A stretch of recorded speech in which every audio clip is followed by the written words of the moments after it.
It's World War II, and you've just infiltrated a heavily guarded town in Nazi-occupied Belgium. You've got valuable intel to send back to England, but how do you send it? You can't send a letter. You can't waltz into town and make a phone call. And you certainly can't radio home without the risk of being intercepted. So what's the solution? You send a pigeon.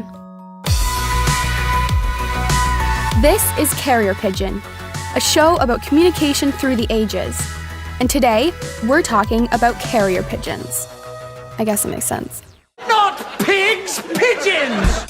Here's how they work. A pigeon is placed in a cage and taken to war. When a soldier needs to send a letter home, they attach a small tube with a note to the pigeon's leg. The bird is released and it flies back home. Wait, back up. How do they do that? We still don't know.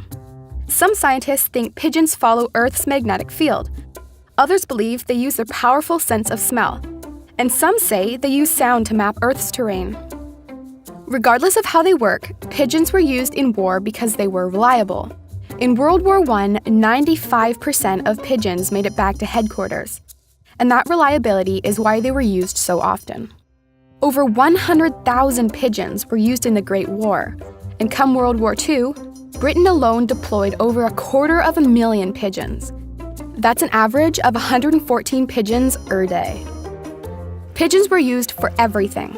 Troops used them to report back from the front. Pilots used them to call for assistance when their planes were shot down.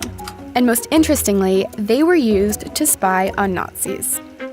In the early 1940s, Britain had a problem. They lacked valuable intel on occupied cities in Europe.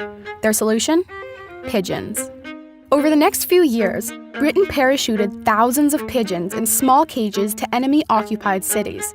Inside the cages were notes asking locals to fill in a questionnaire, attach it to the pigeon, and send the bird on its way. The questionnaire asked things like, what do you see in your local area? Are there any Nazi troop movements? What's morale like? The plan worked, and over 1,000 pigeons returned home.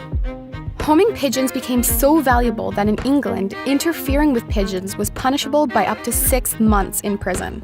Come on, George, with 50,000 men getting killed a week, who's going to miss a pigeon?